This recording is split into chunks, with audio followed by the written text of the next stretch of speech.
ओम श्री गणेशाय नम। नमस्कार बंधुगण आपण मानकु आम यूट्यूब चैनल को बहुत बहुत स्वागत। फ्रेंड्स ए वीडियो रे मु आपण मानकु कहिबाकु जाउछि आपणक पई आगु आसुथबा ए सप्ताहटी आपणक पई किपरि साब्यस्त हेबो। ए सप्ताह रे आपणक जीवन रे कोन बड़ परिवर्तन आसीबो ता सहित ए सप्ताह रे जदि विशेष भाव रे कहिबा साप्ताहिक स्थिति आपणक पई कोन रहिबो, केउ जिनिस रे आपणको फायदा मिलिबो, केउ सब जिनिस रे आपणको सावधानियता अवलंबन करबाकू पड़िबो, आपणकर लव लाइफ किपरि रहिबो, क्यारियर स्थिति किपरि रहिबो, बिजनेस आउ व्यापार किपरि रहिबो, ता सहित स्वास्थ्यर किछि महत्वपूर्ण इन्फॉर्मेशन मध्ये आमे आपणको देबाकू जाउछु। आउ ए वीडियो शेष रे आमे आपणको किछि उपाय विषय मध्ये कहिबो जहा द्वारा आपण ए सप्ताह को आउरी अधिक शुभ और मंगलदायक साब्यस्त करि परिबे। आगो को वीडियो आरंभ करबा पूर्वरु आमर आपणको रिक्वेस्ट कि जदि आपण हमर ए चैनल रे नुआ आछंती तो चैनल को सब्सक्राइब करंतु, सांगरे नोटिफिकेशन बेल को मध्ये ऑन करंतु, जहा द्वारा समय समय रस्त आमर नुआ नुआ वीडियो रो नोटिफिकेशन आपणको पाखरे पहुंची जिवो। आसंतु जानिबा किपरि रहिबो आपणको पई विशेष रूप रे ए साप्ताहिक राशि फल। जदि विशेष रूप से सबुठारु प्रथमे आमे आलोचना करिबा कि कोन आपणक पई ए सप्ताह रे पॉजिटिव स्थिति रहिबाकू जाउछि। जदि विशेष भाव रे कहिबा ए सप्ताह रे अचानक धन लाभ प्राप्तिर आपणक पई अनेक ही जोग बनु अछि। आउ आपणकर सब प्रॉब्लम मध्ये दूर होई जिवो। आपण आपणकर कर्म उपरे आगो को बढ़िबा को ट्राई करिवे, निजर काम कार्य को भल दिग देबा पई ट्राई करिवे, जहा द्वारा समय अनुसार आपणको भल सफलता मध्ये प्राप्त होई जिवो। एहा सहित जदि कहिबा उन्नति संबंधित कोनोसी शुभ समाचार मिलिबार जोग मध्ये बनुछि। आध्यात्मिक क्षेत्र रिलेटेड कोनोसी अनुभवी व्यक्तिंक सानिध्य मध्ये आपणको प्राप्त हेबो। विद्यार्थी निजर लक्ष्य प्रति एकाग्र चित्त मध्ये रहिबे तथा तार परिणाम मध्ये सेमानकु उचित भाव रे प्राप्त होई जिवो। एहा सहित जेउ कार्य पूर्वरु अटकी रहिथिला अर्थात स्थगित थिला से सबु पूरा हेबार मध्ये विशेष रूप रे जोग बनुछि। आपण आपणकर योग्यता आ प्रतिकारात्मक रूप रे नै कि आगो को बढ़िबे, निजर प्रतिद्वंदी को ऊपर सफलता मध्ये आपणको मिलिबो आ विजय प्राप्त हेबे। आपणकर दिन चर्या रे विशेष भाव रे आगो को मध्ये बढ़ी जिबे, जहा द्वारा आपणकर व्यक्तित्व रे आश्चर्यजनक निखार देखिबा को मिलिबो। संतानकर शिक्षा एवं क्यारियर आदि रिलेटेड कोनोसी बड़ निर्णय मध्ये आपण नै पारंती। विद्यार्थींकर पाठपढ़ा एवं क्यारियर संबंधित समस्यार समाधान होई जिवो, जहा द्वारा समस्ते खुशी अनुभव करिवे। आउ आपण मध्य निजर स्थिति को नै कि भल लाभ प्राप्ति हेबे। बड़ वृद्धंकर आशीर्वाद आउ कृपा मध्ये आपणको प्राप्त होई जिवो। स्वास्थ्य रे मध्ये विशेष रूप रे सुधार आसीबा कारणरू आपण आपणक भितरे गोटे नुआ ऊर्जा को अनुभव करिवे। आउ पूरा आत्मविश्वासर सहित निजर कार्य प्रति ध्यान देबा स्टार्ट करिवे।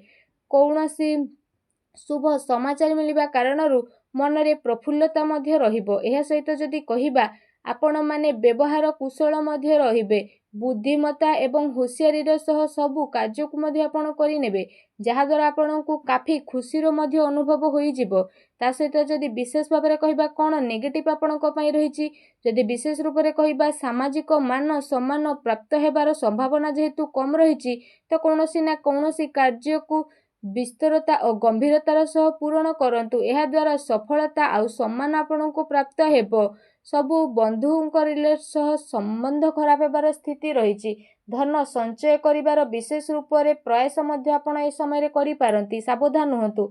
एहा सहित आर्थिक मामला रे सावधानता रखिबार आवश्यकता रहिछि। भाईंक द्वारा संपत्ति भाग बंटार मध्य स्थिति आपणक पई बनु अछि। आपसिक संबंध को बिगाड़ंतु नाही। युवा वर्ग निजर क्यारियर सहित कोनोसी प्रकारर समझौता करंतु नाही। एहा सहित आपण आपणकर क्रोध आ आक्रोश उपरे काबू रखिबार आवश्यकता रहिछि। केते थर तर्तरे अति उत्साह रे बना जाइथिबा खेल आपणकर बिगिड़ी पारे, जहा द्वारा पारिवारिक सुख शांति मध्य प्रभावित हेबो।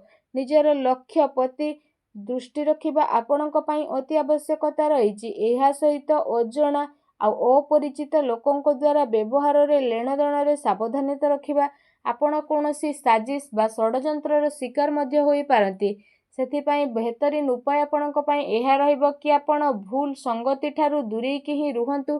बड़ वृद्धंक स्वास्थ्य आपणको ध्यान रखिबार आवश्यकता मध्ये विशेष रूप रे रहिछि। ତା ସହିତ ବ୍ୟର୍ଥ କାର୍ଯ୍ୟରେ ଧନ ଖର୍ଚ୍ଚ ହେବାର ଯୋଗ ପ୍ରବଳତାର ସହିତ ଆପଣଙ୍କ ପାଇଁ ବନୁଛି।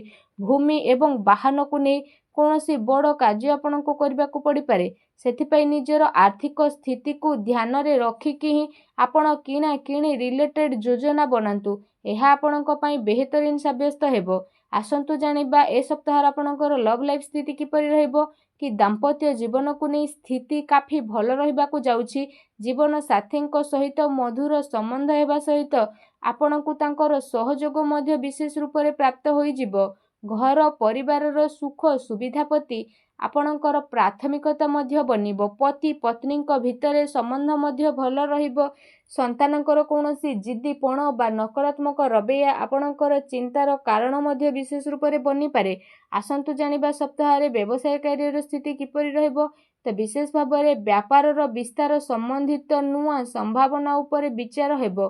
ନିଜର ପୁରା ଜୋସ୍ ମାର୍କେଟିଂରେ ତଥା ନିଜର ପ୍ରଡକ୍ଟସର ପ୍ରମୋସନରେ ଲାଗିବେ। ଚାକିରି କରୁଥିବା ବ୍ୟକ୍ତି ନିଜର କାର୍ଯ୍ୟରେ ସନ୍ତୁଷ୍ଟ ମଧ୍ୟ ରହିବେ। ଆଉ ସହକର୍ମୀଙ୍କର ସହଯୋଗପୂର୍ଣ୍ଣ ଆପଣଙ୍କୁ ପ୍ରାପ୍ତ ହେବ। ତା ସହିତ କାର୍ଯ୍ୟ ବିସ୍ତାରର ଯୋଜନା କାର୍ଯ୍ୟ ରୂପରେ ପ୍ରଣୀତ ମଧ୍ୟ ହେବ। କିନ୍ତୁ ସେ ଯୋଜନା ଉପରେ ପରୀକ୍ଷଣ ଅବଶ୍ୟ କରନ୍ତୁ। ଏହା ସହିତ ଚାକିରିରେ ହାଲକା ଫୁଲକା ପ୍ରୋବ୍ଲେମ ମଧ୍ୟ ଆସିପାରେ। କିନ୍ତୁ ଆପଣ ଆପଣଙ୍କର ବୁଦ୍ଧିମତ୍ତା ଆଉ ବିବେକର ସହିତ ସବୁ ପ୍ରୋବ୍ଲେମର ହଲ୍ ମଧ୍ୟ ବାହାର ଶାନ୍ତିପୂର୍ଣ୍ଣ ଭାବରେ କରି ମଧ୍ୟ ନେବେ। କୌଣସି ବଡ଼ ଅଧିକାରୀ ଅର୍ଥାତ୍ ରାଜନୀତି ବ୍ୟକ୍ତିଙ୍କ ସହିତ ଆପଣଙ୍କର ସାକ୍ଷାତ ହେବା କାରଣରୁ ଆପଣଙ୍କ କାମ ବହୁତ ଆସାନୀରେ ବନିଯିବ। କିନ୍ତୁ କେତେ ମାମଲାରେ ଆପଣଙ୍କର ସ୍ୱାଭିମାନ ଆପଣଙ୍କ ଉନ୍ନତିରେ ବାଧା ମଧ୍ୟ ବନିପାରେ। ସେଥିପାଇଁ ନିଜର ବ୍ୟବହାରକୁ ଟିକେ ସାବଧାନପୂର୍ବକ ରଖନ୍ତୁ। ଏହା ଧ୍ୟାନ ରଖିବା ଆପଣଙ୍କ ପାଇଁ ଆବଶ୍ୟକତା ରହିଛି। ଆପଣଙ୍କର କୌଣସି ମହତ୍ତ୍ୱପୂର୍ଣ୍ଣ ବ୍ୟବସାୟିକ ଗତିବିଧି ମଧ୍ୟ ଲିକ୍ ହୋଇପାରେ। କର୍ମଚାରୀଙ୍କର ଗତିବିଧି ଉପରେ ଆପଣ ନଜର ମଧ୍ୟ ରଖନ୍ତୁ। ତା ସହିତ ସ୍ଥିତି କାବୁରେ ମଧ୍ୟ ଆପଣଙ୍କର ଆସିଯିବ। ସେଥିପାଇଁ ଆପଣ ପୁରା ଜୋସ୍ର ସହିତ ନିଜର କାର୍ଯ୍ୟ ପ୍ରତି ଏକାଗ୍ରଚିତ୍ତ ରୁହନ୍ତୁ। ଆସନ୍ତୁ ଜାଣିବା ଆପଣଙ୍କ ସ୍ୱାସ୍ଥ୍ୟ କିପରି ରହିବ। ତ ଅତ୍ୟଧିକ ପରିଶ୍ରମ କାରଣରୁ ଥକାପଣ ଏବଂ କଷ୍ଟ ଭଳି କିଛି ଛୋଟମୋଟ ସମସ୍ୟା ଆସିବ। ତା ସହିତ ଅଧିକ ଗରିଷ୍ଠ ଓ ତେଲୁଆ ଖାଦ୍ୟ ଖାଇବା ଠାରୁ ଆପଣ ଦୂରେଇକି ରୁହନ୍ତୁ। ଅନ୍ୟଥା ପେଟ ରିଲେଟେଡ୍ କିଛି ଛୋଟମୋଟ ସମସ୍ୟା ଉତ୍ପନ୍ନ ହୋଇପାରେ। ସେଥିପାଇଁ ଆପଣ ସୁପାଚ୍ୟ ଭୋଜନ ଗ୍ରହଣ କରନ୍ତୁ। ନିଜ ସ୍ୱାସ୍ଥ୍ୟକୁ ଭଲ ରଖିବା ପାଇଁ ଆପଣ ପ୍ରତ୍ୟହ ଯୋଗ କରନ୍ତୁ, ବ୍ୟାୟାମ କରନ୍ତୁ, ସୁସ୍ଥ ରୁହନ୍ତୁ। ଆସନ୍ତୁ ଜାଣିବା ଏ ସପ୍ତାହରେ ଆପଣଙ୍କ ପାଇଁ କ'ଣ ବିଶେଷ ଉପାୟ ରହିଛି। ଯଦି କହିବା ଏ ସପ୍ତାହରେ ବିଶେଷ ଭାବରେ ଆପଣ ସ୍ନାନ ଯେତେବେଳେ କରୁଛନ୍ତି ତ ସ୍ନାନ କରିବା ପୂର୍ବରୁ ସ୍ନାନ କରୁଥିବା ପାଣିରେ ଆପଣ ଗୋଟେ ଚୁଟକି ହଳଦୀ ପକାନ୍ତୁ। ଏହା ସହିତ ସ୍ନାନ କରିବା ସହିତ ମନରେ ମନରେ ଓଂ ନମୋ ଭଗବତେ ବାସୁଦେବାୟ ନମଃ ଏ ମନ୍ତ୍ରର ମନକୁ ମନ ଆପଣ ଜପ ମଧ୍ୟ କରନ୍ତୁ। ଆପଣ ସ୍ନାନ କରିସାରିବା ପରେ ବହୁତ ହିଁ ସଚ୍ଚା ଦିଲର ସହ ଶ୍ରଦ୍ଧା ଭାବରେ ଭଗବାନ ବିଷ୍ଣୁ ହରିଙ୍କ ସାମ୍ନାରେ ଗୋଟେ ଘିଅ ଦୀପ ଜଳାନ୍ତୁ। ଆଉ ସେଠି ବସିକି ଆପଣ ବିଷ୍ଣୁ ସହସ୍ର ନାମର ଜପ ମଧ୍ୟ କରନ୍ତୁ।